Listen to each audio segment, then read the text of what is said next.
Gecə dişləri fırçalamamış yatmaq nələrə yol açır? Bu Şəmsdir. Onun 9 yaşı var və o hər axşam dişlərini yumamaq üçün min bəhanə gətirir. Bir dəfə ilə heç nə olmaz deyib ağız boşluğunda yemək qalığı ilə yatağa girir. Şəms yatır, amma ağzındakı bakteriyalar yatmır.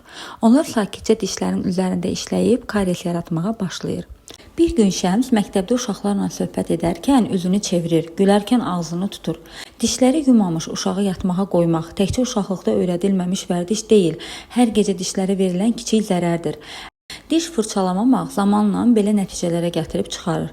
Uşağın dişlərinin qayğısına qalmaq, onun özünə əminliyinin, sevincinin və sağlamlığının qayğısına qalmaq deməkdir. Əslində bunu dəyişmək çox sadədir.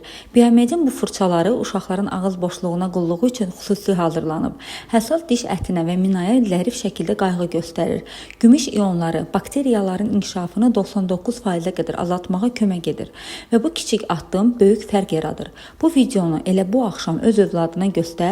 Bəzən bir hekayə hər gün yada salmaqdan daha çox işləyir və bizi izləməyi unutma.